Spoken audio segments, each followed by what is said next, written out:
Hello.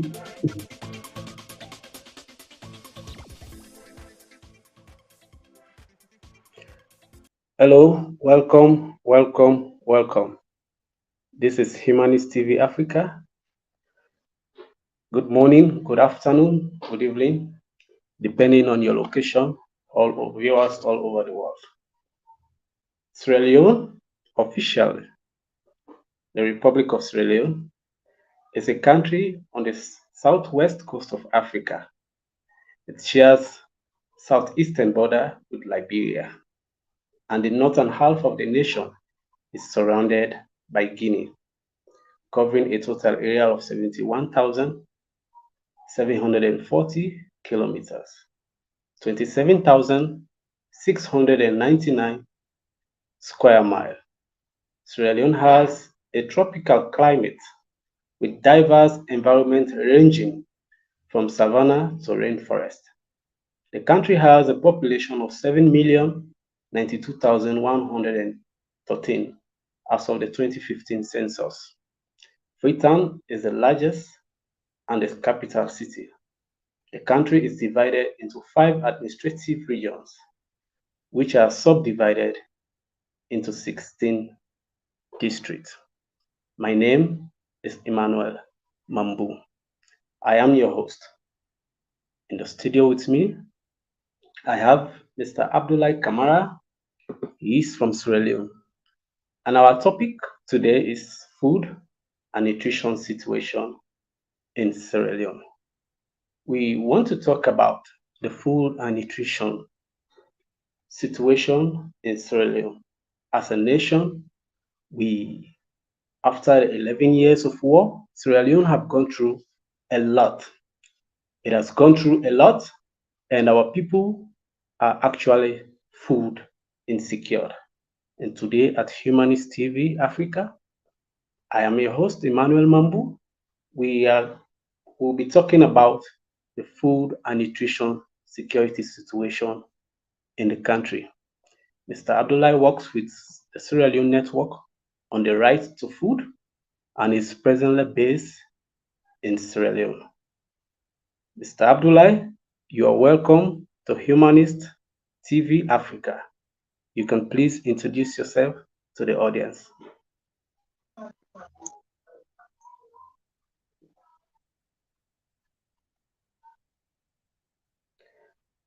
I can see that the network is actually affecting Mr. Abdulai. Mr. Abdulai is the Right to Food and Sustainable Land Governance Project Mambu to have me Manager. on the program. And thank you, all of you. Thank you, the host there. And as rightly mentioned,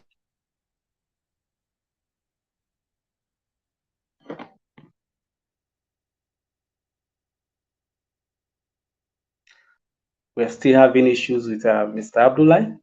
Like I was saying, Mr. Abdulai is a project manager for the Right to Food and Sustainable Land Governance, a project that is being implemented by the Sierra Leone Network on the Right to Food in Sierra Leone, West Africa. I'm still having issues with Mr. Abdulai. Now, talking about food insecurity, according to WFP report, a large majority, 78% of Sierra Leone population is food insufficient or it's food insecure. 1 in 5 households, that is about 20%, are severely food insecure. And this is a problem for the country. Like I was saying, Sierra Leone is a nation that was in war for 11 years. Sierra Leone was in war for 11 years. And during these 11 years, it was a senseless war. And during these 11 years, a lot really happened to Sierra Leoneans. A lot. Sierra Leoneans went through a lot. And one of the things I will talk about is the food insecurity. And after this war, after the war, we came again and there was Ebola. And after Ebola, there was COVID-19. So the nation has actually been going through a lot. The nation, Sierra Leone, has actually been going through a lot. And again, like I said, I have my studio guest, Mr. Abdulai. is back. And Mr. Abdulai, can you please introduce yourself? You're welcome again.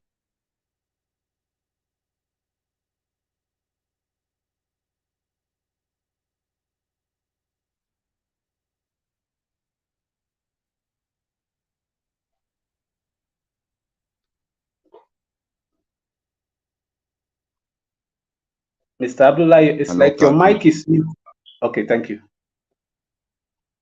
Yeah, it's on. Can you hear me, Mambu? Yes, yes, yes. Okay. Hello? Yes, yes, come on. Sorry, we're going to be having poor internet connectivity. The internet is it's almost down some parts yesterday of the country. I just tried to use my data. I'm sure it will allow us to go through. So Sierra Leone is one of the few countries in West Africa that has suffered quite a lot for the past 11 years, especially when we had about 11 years of war. So we suffered a lot of brutality from the civil armed conflicts coming to Ebola, as Mambu rightly mentioned. And from Ebola also, we are able also to suffer from the mudslide at the Sugarloaf Mountain, where we lost over 2,000 Sierra Leoneans in Freetown. And also we are being swept again by COVID-19. So amidst of all of these, we are still resilient people. We can move on as a nation, move on as a people to another level, especially finding a new level. But coming to the topic proper, CILNOF is working mainly on advocacy on land rights, access to farmland, and also advocacy on rights to food, especially when it comes to promotion of right to food. So this is what CILNOF has been doing for the past decade plus 3 years across the country. And CILNOF is working with network members across the different parts of the country. This is what we have been doing for the past decade or so as a right to food and also promotion of sustainable land governance organization. Thank you, ma'am. All right, that's a great one. I know Sinlof is working hardly within the circumference of Sierra Leone. And now there is a saying, according to the WFP report, uh, it says a large majority, 78% of Sierra Leone population is food insecure. And 1 in 5 households, that's about 20%, are severely food insecure. What can you say about that, Mr. Abdullah? Yes, maybe I can take a backward trajectory, Mambu, as a project manager for the promotion of right to food and sustainable land governance. And also as a right to food organization, we are kind of worried. There's quite a number of alarming figures, scary figures when it comes to food insecurity situation. So maybe before we look at the current report, we also have to look at what the 2021 World Food Report on Crisis says. Also what the... Mamu, can you hear me? Yes, yes, I can hear you. Hello? Yes, you are loud and clear. Yes, it's quite scary and quite alarming for the past 3 years coming to the 4th year now.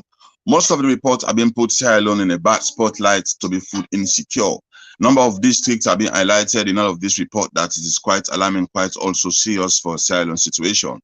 And even last year, I was also part of the delegation to the German embassy in Sierra Leone, wherein they also reduced the global hunger index and also describe Sierra Leone food insecurity to be very serious. So coming to this quite recent report, I think the figure is quite alarming, Mambu, and this calls rings a bell for collective effort in terms of addressing our food insecurity situation. So CILNOF as an organization definitely has been ringing the bell for the number of years to see how best efforts could become and put together from government sector, private sector, the CSO, community. Each and everyone has to come on board when it comes to food and promoting food security.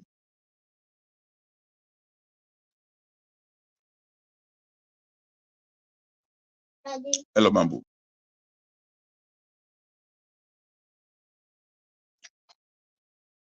Hello, Mambu. So once this report out, I think it begins to show a lot of signal that this time around each and every party has a role to play. But maybe we want to know proper the difference between food security and right to adequate food. I don't know if you can allow me to dilate on that a little bit, Mambo, before we can go any further. I'm not sure if Mambo is there or the internet again is disturbing. Hello? Maybe I can just move on. So when you look at food security, there are a number of benchmarks that you look to conclude that this person or this country or this society is food secure. Because one may tend to misunderstand the difference between food security versus right to food adequate. Mambu, you are not in just now. We're just asking that. I think it would be good for us to start on a very good footing, distinguish between food security and the right to adequate food, so our audience and ourselves can understand better. Fine. So when you talk about food security, we have four main pillars that you look at to conclude that somebody or a country or a society is food secure. And once these four pillars have been met, then you can conclude that they have been food secure. Vis-a-vis right to adequate food. Sierra Leone as a nation, over the past years, is yet to enhance food security, and of which, by all standards, the right to adequate food is a higher grade, a higher cadre than even food security. So I'm beginning to ponder within myself, if we cannot, secure ourselves in terms of food, when do we achieve right to adequate food? However, a critical mind may want to know, what are these pillars of food security? There are four main pillars of food security. One talks about availability of food. Two, accessibility of food. Three, stability of the food. And the fourth pillar, which is enough to conclude that somebody is food secure, is food utilization or food consumption. So these are the four main pillars, Mambu, of which today Sierra Leone is here to achieve to be categorized as food secure. Availability. Availability here does not only applies that the food is there. No, it goes beyond that. Availability, according to the context, is the possibility to feed yourself and your family. If you can eat for the day and the family does not have a meal, then definitely the food is not available. So availability just goes beyond that the food is right there at the market. No, that is availability. Accessibility presupposes economic accessibility to the market or to the food. For instance, if somebody is in imprisonment and somebody is in detention, the person also supposed to access food. So accessibility talks about your physical means to go to the food, and also the economic power. In other words, if the food are there in the market, somebody does not have the purchasing power, then we cannot say the food is accessibility. It's accessible. So once the food is, you have the physical means to go there, you have the financial power, then we can conclude that the food is accessible. And the third pillar is stability. Stability has to do with the availability of food right throughout the famine period. There should not be a shortage of food. It has to be there. And the fourth pillar now, Mambu, is food consumption or food utilization. So once these four pillars are being met, then we can conclude that a country or an individual is food secure. That is availability, accessibility, stability, and food utilization. So to date, Sierra Leone is battling and grappling with this. So based on all the report now, it can be concluded that Sierra Leone is still food insecure. All right, Mr. Kamara, again, what are the different roles of the actors in enhancing food security? Yes, from all indications and all of the reports that are coming out, it begins to tell us that when it comes to enhancing food security, we do not necessarily have to leave it again in the hands of the government. We do not necessarily have to leave it again in the hands of Minister of Agriculture, Forestry. No. Each and every person, each and every individual, each and everybody has a role to play. It can come from the government, from the CSO, international community, the media, the community. Each and everyone has a role. For instance, the government has to ensure that there is an enabling environment. It is incumbent and obligatory on the government to ensure that the environment is enabling for right to food to thrive. What does that mean? It means that there has to be less taxation on food commodities. It also means that there has to be electricity supply. It also means that there has to be available market. It also means that there has to be peace and tranquility. These are some of the things that we can draw a parameter that the environment is enabling. Coming again to us, the individual, at community level, we also have to ensure that at different level, we try to utilize the land in the best way to ensure that we begin to grow certain crops. Once the government makes sure that the lands are available for farming, then definitely we also have to utilize it. And always tell people that it will not be good for us to utilize all of the available lands there to put room and a parlor for us to rent to have more money. No, we have to make backyard garden. We also have to ensure that. And also there are reputable individuals in society that we need to emulate.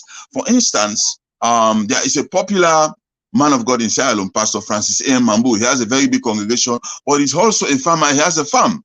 So if people begin to emulate these kind of people, going to the Muslim sector, also going to almost some of the ministries, even for instance, some of these institutions, if you have the police farm, we have also the military farm, the prison farm, different ministries, department and agencies. If all of these ones have their own farms, I'm telling you, my brother, definitely they are all executing their own different role in society. All right. The question here is, according to from what you've said, I'm also thinking, what is the government actually doing about the food insecurity in the country?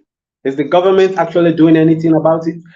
Because I think in agriculture, if you are actually trying to work on the food security, I think the government also need to give a helping hand. You know, so this is my question now. The question is, what is actually the government? I mean, what is the government doing to actually support the small farmers? And before you answer, I want to welcome Mr. Kato Mukasa. He is the director of Humanist TV. Mr. Kato, you are welcome. Thank you so much, sir. Thank you so much, sir. Thank you so much, colleague and brother. Thank you so much, our guest, dear guest from Sierra Leone. Welcome, sir. Can you hear me? Yes. It's a pleasure. Thank you so much. So thank you for being the program. Thank you so much, Mr. both of you. Mr. Mambu, thank you so much for organizing this. Our guest, thank you so much. My name is Kato Mukasa. I'm currently based here in the UK. I'm basically Ugandan, a Ugandan lawyer who is interested in human rights issues. And I'm happy to be here to watch you discuss issues of food and nutrition security in Sierra Leone. Welcome, sir. And happy to have Mambu hosting this show. I'm just here as a listening post. Welcome and thank you so much. Thank you. So again, to you, Mr. Kamara, the question is, what is the government doing to tackle the food insecurity in the country? Okay, thank you again, Mambu. And to me, before I ask what is the government doing, maybe I will go back and ask, is the government doing anything to ameliorate the poverty level in terms of food issue? A typical scenario I normally paint out to people is that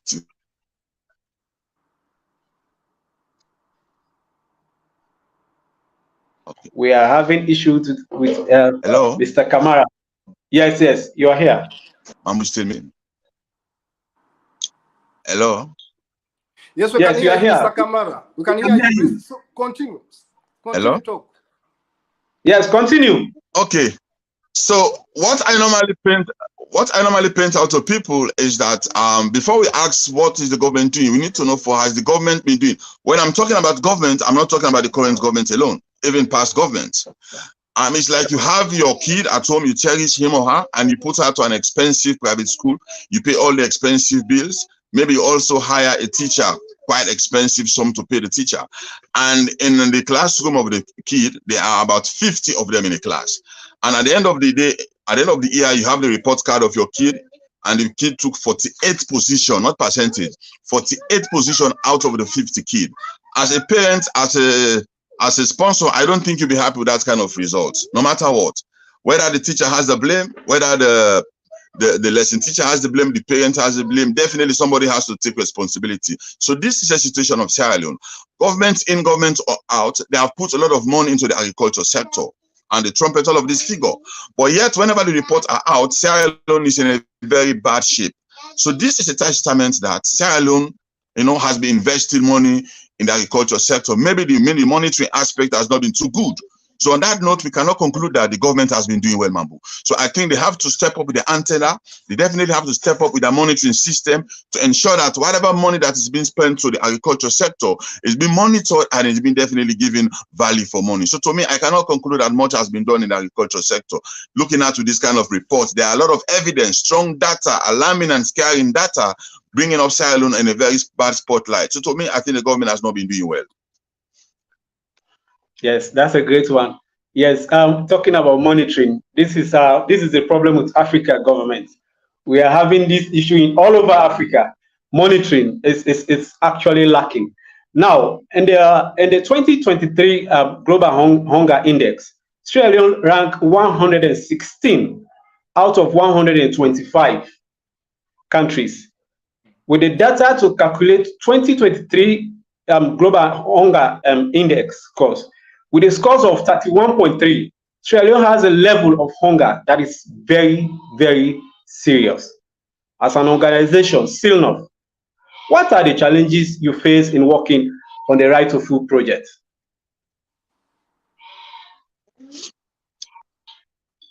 Yeah, thank you again. I'm fortunate to be invited when we were launching the 2022 Hunger Global Index, and Sierra Leone was ranked 112 out of 121 countries that have been surveyed.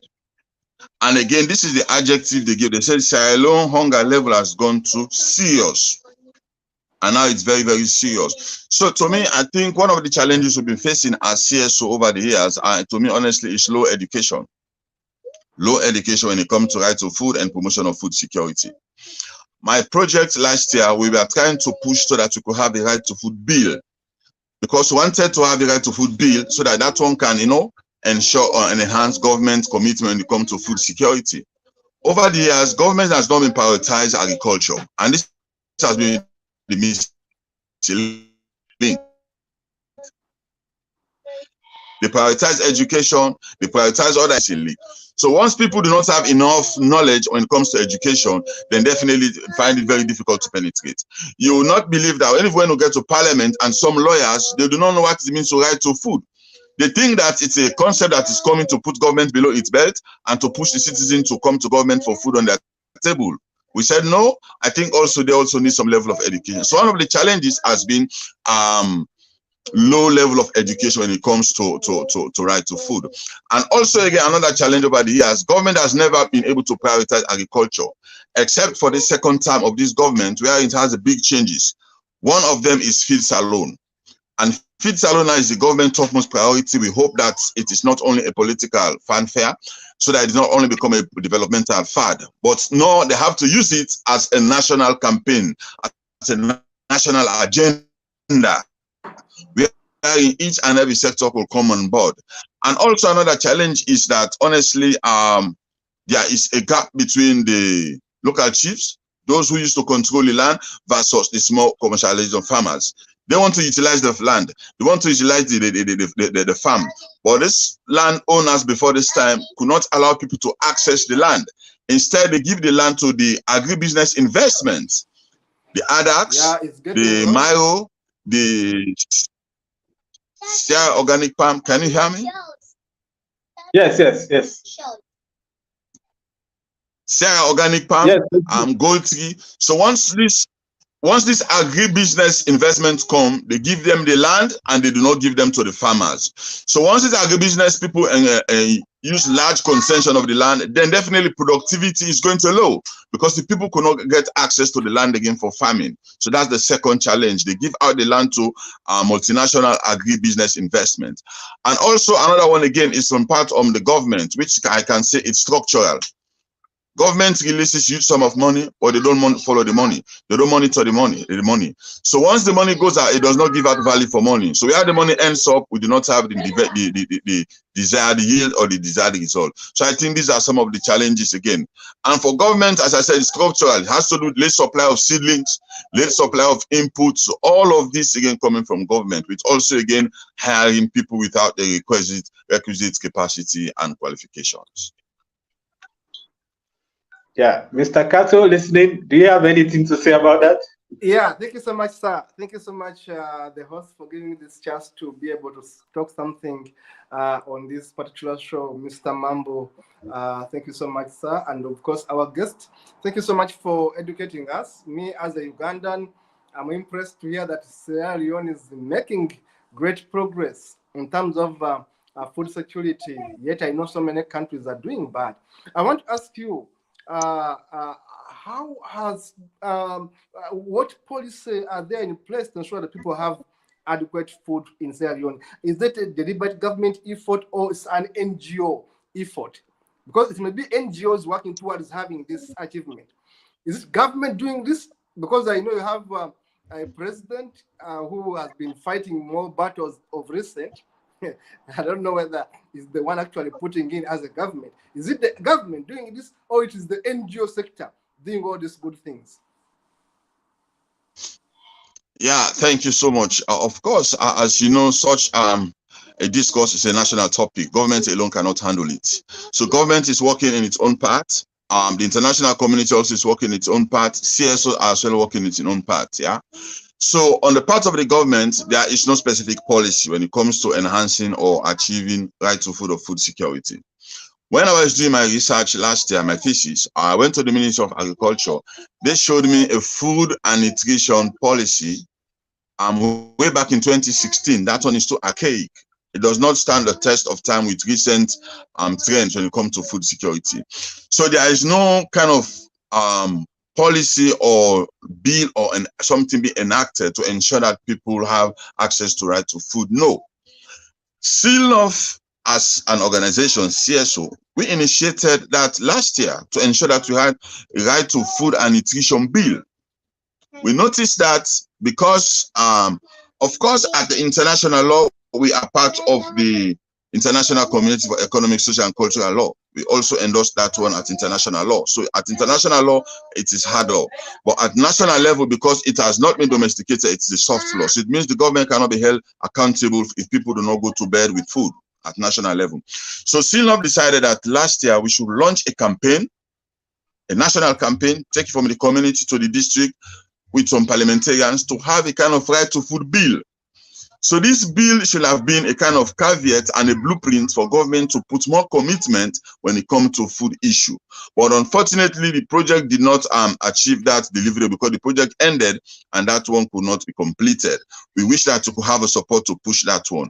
But however, Action Against Hunger, also the Sun Secretariat, which is the umbrella body for nutrition, it is situated in the office of the Vice President. They are also coordinating a kind of loose form food and nutrition security issue.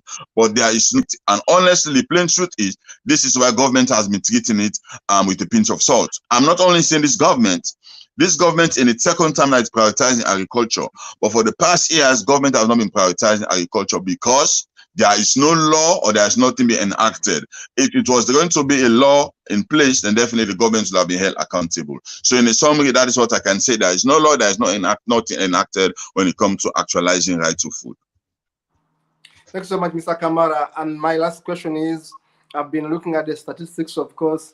I see that nutrition, of course, among the young ones is a bit of a disaster. I mean, there are many households which are not having enough quality food to eat.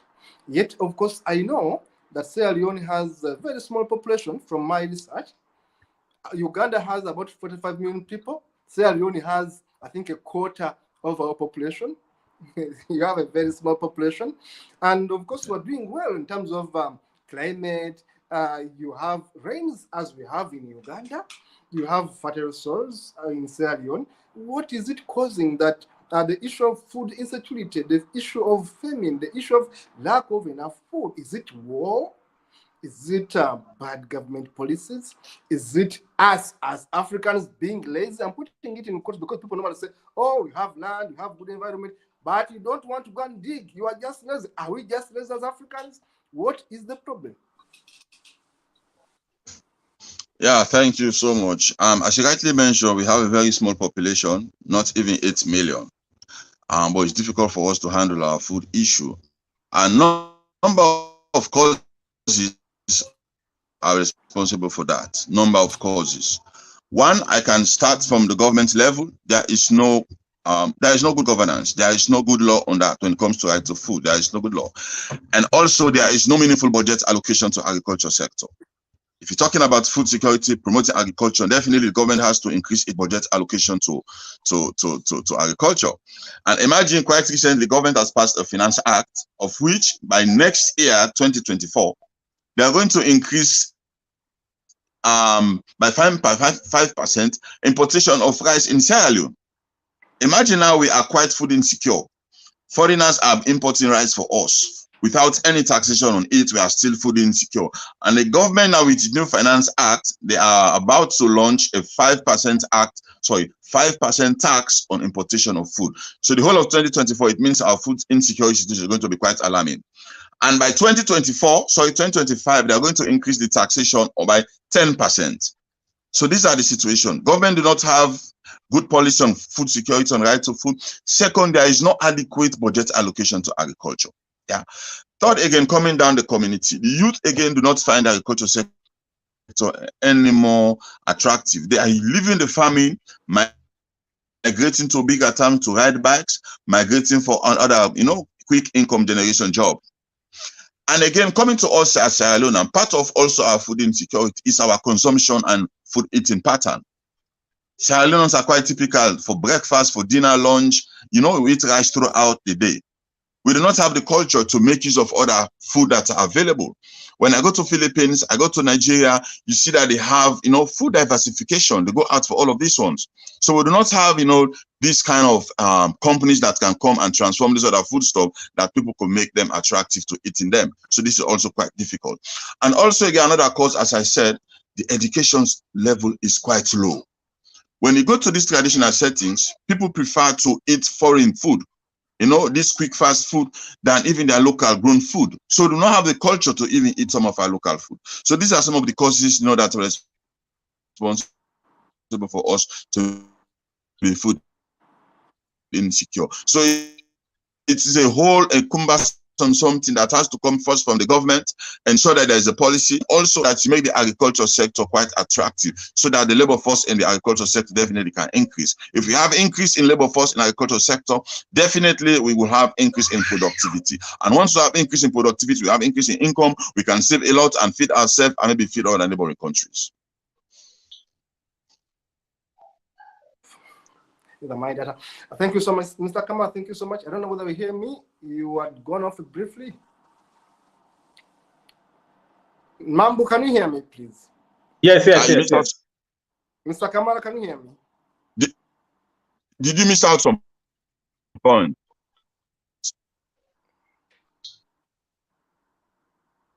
Did you miss out some point? Mr. Kamara, I can hear you, but you are breaking a bit. We know the network is bad.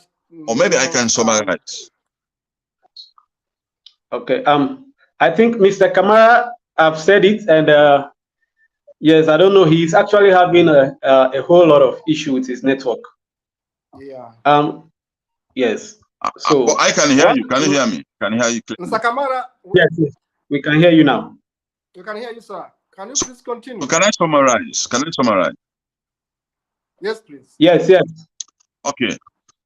So I was saying that when it comes to the causes, it comes from the government down to the district, down to the communities. For the causes, I cannot too much emphasis on the international NGOs. For the governments, definitely they have to develop a very good policy that promotes right to food and food security. The government also has to ensure that there is a substantial budget allocation for agriculture sector. And also the government has to make agriculture quite attractive to ensure that the labor force in agriculture is increased. If we have an increased labor force in agriculture, definitely we'll have increase in productivity.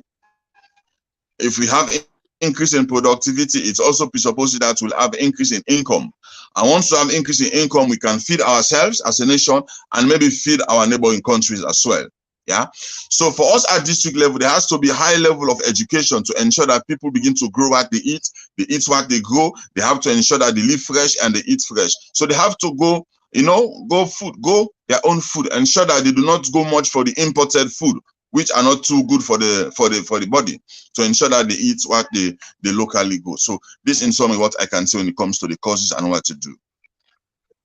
Mr. Kamara, if you permit me to ask, of course, the host is my boss, Mambu. I'm requesting to ask one question or two. You can go ahead. But of course, it's going to be an observation, basically, as an African. I was raised in Uganda, and I was raised in rural Uganda. So basically, I'm a typical African who grew up digging food using the hoe. We never had tractors. I am above 40 years.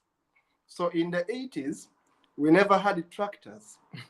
We used to use the rudimentary tools of agriculture, you know, using our hands to make our food. But I can tell you, in the 80s, we never lacked food. Today in Uganda, a very resourceful, rich country, we lack food. So the issue of food is not about Sierra Leone alone. Even in my country, where we have rains almost all the year, where we have black soils, very rich soil from the source of the Nile, where I come from, we still have food scarcity. Now I begin wondering, what's wrong with us as people in Africa? Here on the statistics, I can see that about 66% of the families in Sierra Leone spend their 75% of the income on food. That 66% of the families in Sierra Leone spend 75% of their income on food. Now, that is a disaster.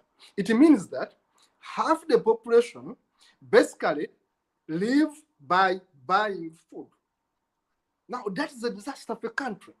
It means that they cannot save, they can't build a house, they can't build they can't have a good, better clothes, they can't take children to schools, better schools, they can't have enough quality life because they are spending 75%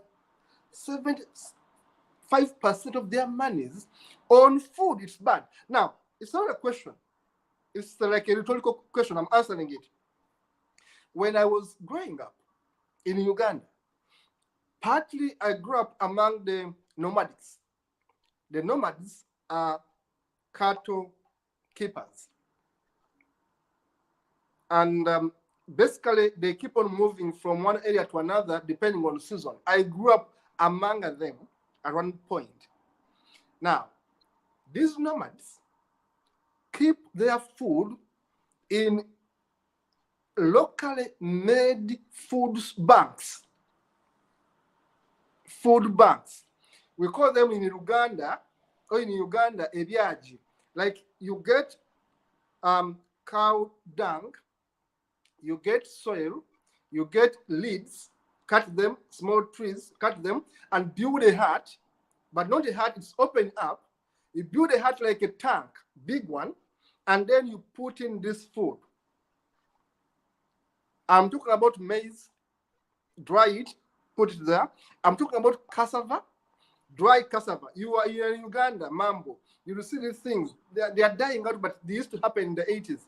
Now, you get cassava and peel it, wash it, and put it in sunlight. You dry it. You dry it. Then you put it in these well-made huts, which are food banks. Now, it means that during time of famine, you are going to get food from the food banks and eat. So the food banks have become buffer stock in economics, as we used to call it. Now, kind of buffer stock that it is like a reserve bank for food. I tell you today, in Uganda, we no longer have reserve banks for food. It's a shame. I grew up in Uganda. I'm 45 years plus. We used to store food. We never had hunger in the 80s when I was growing up. We rarely had hunger in the 90s. Today, we have hunger because Africans have forgotten about preserving food. It's a shame. Not for you alone, Sierra Leone, for us as people in Africa. We have food. Look, we waste food by dumping away food. Look, in Europe today, as I conclude, people who don't have enough money depend on what they call food banks. Do you know how food banks are made? People with NGOs correct food which is about to be thrown away by hotels, by supermarkets, and store it in their own houses or food banks, and then give it to the poor. Now, in many of these European countries, poor people are getting food from the food banks. Now, our food banks in Africa, we are our own locally made huts. Me, I grew up among cattle farmers, cattle keepers and farmers, a mixture of cattle keepers and farmers. That's my background. Now, we used to keep our food in those huts. We no longer do this. So what's wrong with us as people in Africa? To me, it's a rhetorical question. I'm not blaming anyone. It's our problem. Why are we not keeping food? Who is stopping us from keeping food? If our governments are stupid, you have stupid governments in Africa, including my government. I don't apologize for that. They don't care about us because they have enough money to buy their own food. They eat the best food they can. They can eat any food anywhere. Now, for us, the poor, why don't we go back to our original way of keeping food? And we have our food banks at home. Look, you have excess food, you throw it away. Then tomorrow, you have hunger. Who do you blame? I'm saying we blame ourselves as Africans. We are also becoming incompetent. We can go back to storing our food. Thank you so much, sir. I've overshot my time maybe, but that was my observation. Not throwing it to anyone, but I'm saying that Africans, we must go back to our roots of saving our own food and avoid getting hungry when we have the best soils in the world. Thank you so much. All right. Mr. Abdulai, thank you, Mr. Kato. Thank you, Kato Mukasa. You've said it all. That actually we as Africans are responsible for our food insecurity. We as individuals are responsible for our food insecurity. Now, I'll go back to the studio to my producer. We have some slides that I want my producer to play, and this is going to be a break for us. Before you go there, Hype Egbune, our panelist, has sent greetings to Sierra Leone guest Kamara. Mr. Hype is in London. He sends greetings to you and says, thank you so much for the program, Mambu and Kamara. Thank you.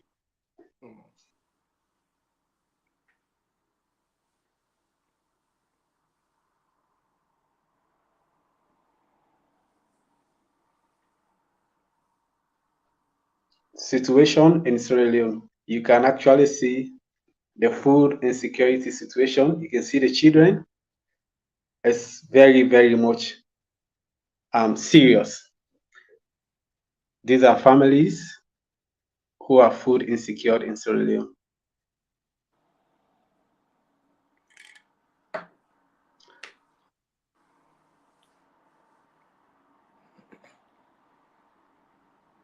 You can see the newspaper yesterday, food insecurity is increasing. That is in Sierra Leone. That's yesterday's newspaper. Newspapers are reporting, you see, 4.5 million Sierra Leoneans going to bed hungry. Can you imagine? 4.5 million out of 7 million are going to bed hungry. That will tell you how serious the situation in Sierra Leone is.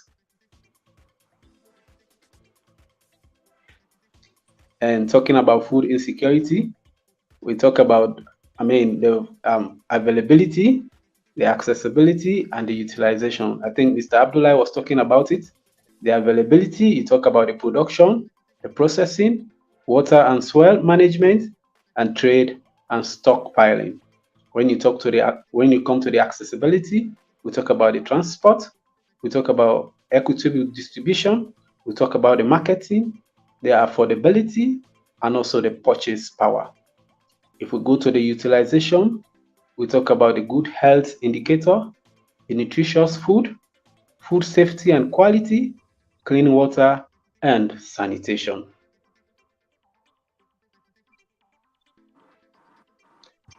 Still on food security, like we've said, the availability, accessibility, and stability, and utilization.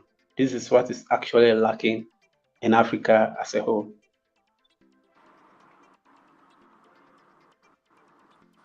So if we come to the definition of food security, it reads, food security exists when all people at all times have physical, social, and economic access to sufficient, safe, and nutritious food that meet their dietary needs and food preference for an active and healthy life. Committee on World Food Security, 2009.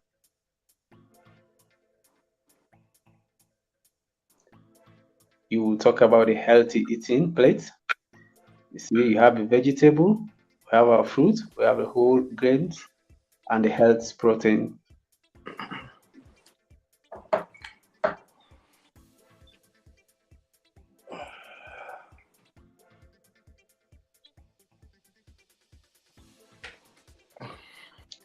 Welcome again. Thank you so Welcome much. again. Welcome again, Mr. Kato. Welcome, Mr. Abdulai Kamara. Now, Thank I you so want much, to ask sir. Mr. Yes, I want to ask Mr. Kamara from Sierra Leone, our project manager for Silnov. What are the roles of agribusiness investment in compounding food security in Sierra Leone? Mr. Kamara, still having issues with his network. Can you hear me, Yes, Mr. Kamara? I can hear you now. Yes, I can hear you. Okay, I said, what are the roles of agribusiness investment in compounding the food security in Sierra Leone? Yes, maybe before I go there, I can start off with what Mr. Katu, what he just mentioned. I can just make my points there. And Okay. also, again, adding to our problem as a country, adding to our food insecurity situation is the eat pattern of Sierra Leoneans. As I mentioned quite earlier, Sierra Leoneans, we have a kind of singular eat pattern. We eat a lot of rice. That is why Sierra Leone, when you take it out of our comfort zone, take it out of rice, we don't eat. Even when you give us vegetable, you give us fruit, we say we have not yet eaten anything. So the research in 2021 done by World Food Program on the World Food Crisis Report shows that we leave all the other food items. We only go for rice. So once there is shortage of rice, then definitely become food insecure. Yeah, and also again the rise in price pump. When fuel in oil market or fuel or petrol in Sierra Leone goes up, definitely, you know, fuel or petrol, all of our activity have been tied to it. Move from one district to another district, you have to use transportation. If the fuel goes up, then definitely price commodity for prices for food commodities definitely subsequently going to increase. Yeah, and also again during the COVID, because of these restrictions in movement and inter-district lockdown, all of this one compounded to our food insecurity. Yeah, so coming out to the agribusiness investment, Mambu, as you rightly mentioned, this is a critical area. And this is one of the areas I'm sure government has to put emphasis to see how best they can control this investment. Yes, at one end, they are coming with huge amounts of money in the country, paying surface rent royalty to government at some point, with limited attention being paid to their corporate social responsibility, but yet they are occupying huge concession of land. I can tell you at the Bombali district, authoritatively where ADAX is working, now to Sunbad, now they also transformed to Browns. And if you go to Kailan, where Gold Tree is also working, you go to Potloko, also where we have Africa Rewilding, we have Organic Palm, SOP, we also have Mygo in Potloko. So all of these agribusiness investment, they come in the country because they have influence, they have money, they occupy huge portion of land. And this huge portion of land have been the assets of the communities, they have been the livelihood of the people in the community, they have also been the means of bringing people together in terms of culture. So once these companies, agribusiness investments come now, government or the community give out the land to these people.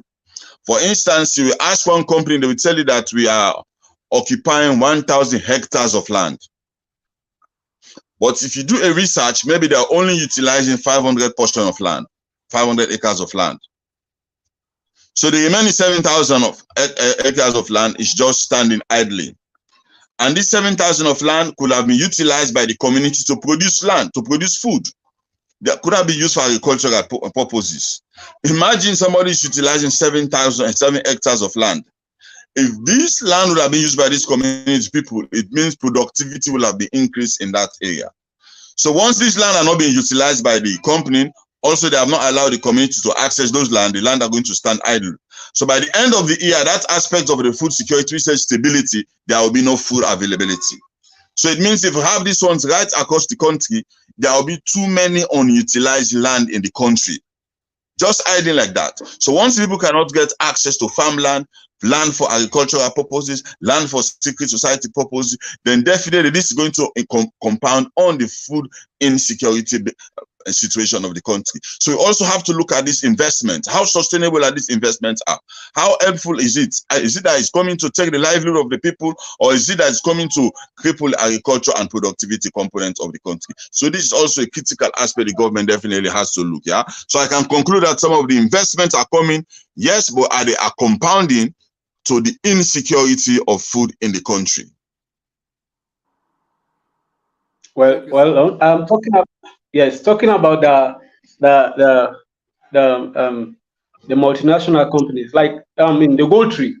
I personally grew up in Daru, and where the gold tree operates, the gold tree company operates. It is an oil palm company, and actually before they even came to Daru, the people of Daru were actually harvesting their palm oil in peace. And during those times, like when you are ready to go to school, you see your family will say, okay, don't worry, after the harvest of the palm oil, I'll pay your school fees, I'll do this, I'll do that. A lot of promises with joy before this time. But when the gold tree came in as a company, they actually grabbed all the land to themselves. And the people were left with nothing. In fact, they even had the land. Traditional leaders, because of money, they gave out the land to them because of their self-interest, their self-individual interests. They gave out the community land to the company. And then the company handed this land that no individual, the community people, cannot step their feet into that land anymore. No more farming, no more harvesting, no nothing. Everything is being done by the company. And what this company do in return, they bring foreigners. They bring foreigners to work for the company and then leave the community people like that. No source of income, no source of livelihood. This is actually affecting our community. This is actually affecting the agricultural sector in Sierra Leone.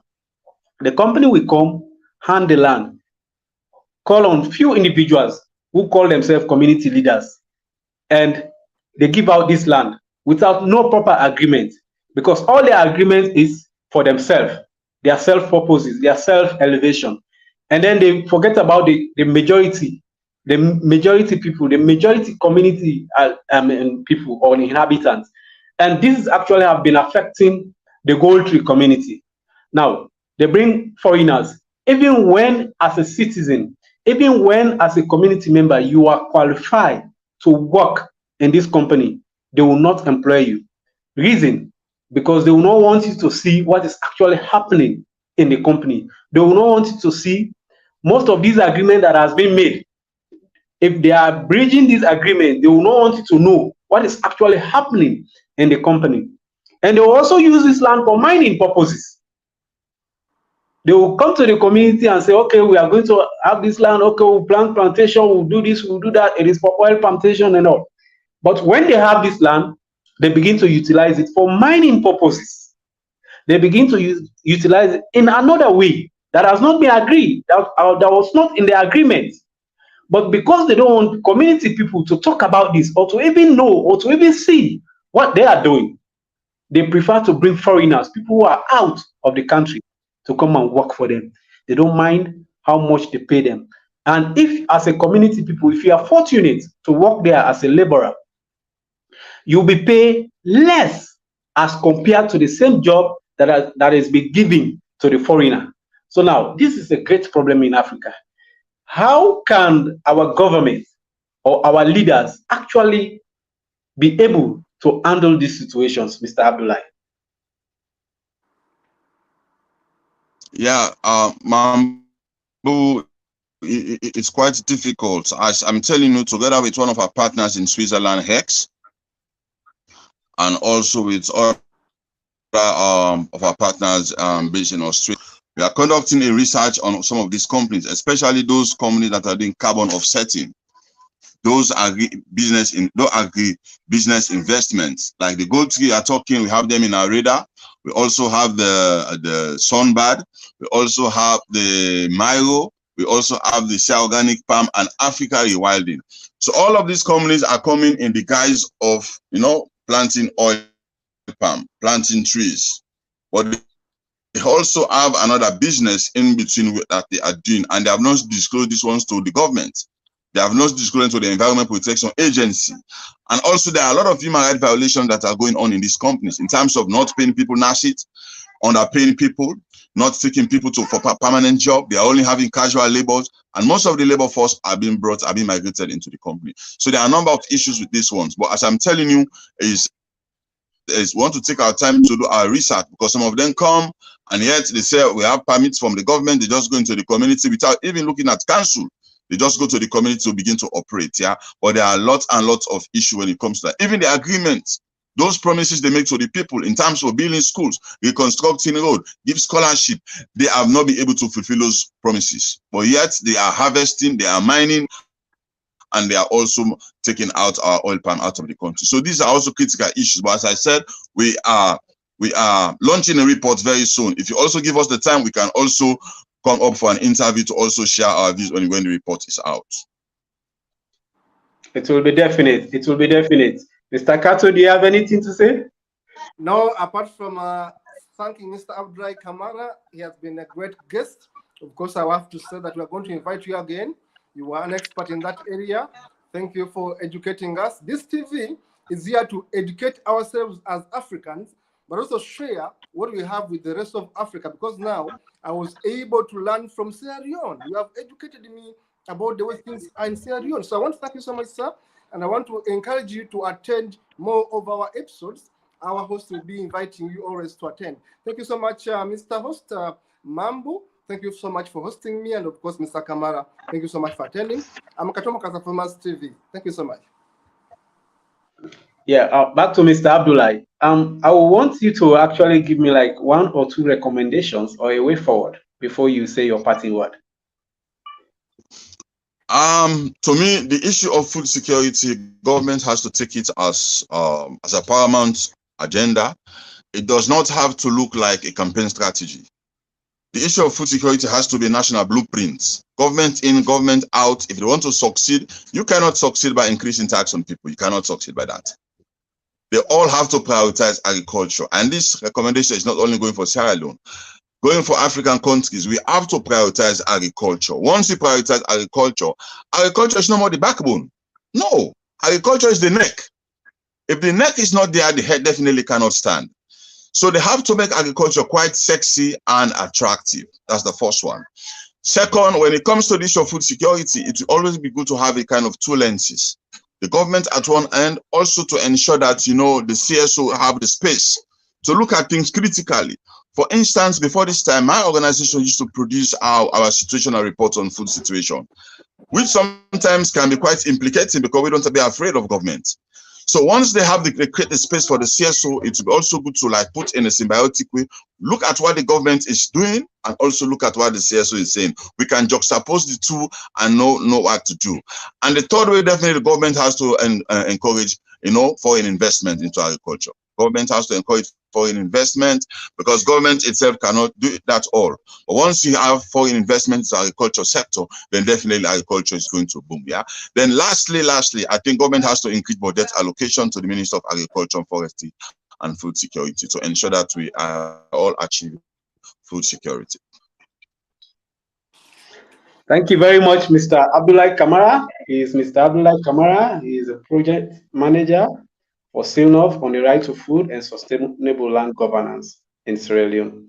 I actually welcome you. I really thank you for everything that you've said. You have actually educated us today, and I think we take home a whole lot about food security in Sierra Leone. Thank you, Mr. Abdulai. Thank you, Mr. Kato.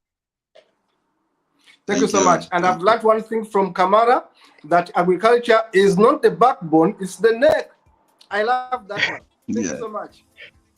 Yes. Thank you. A great quote of the day. A great quote of the day.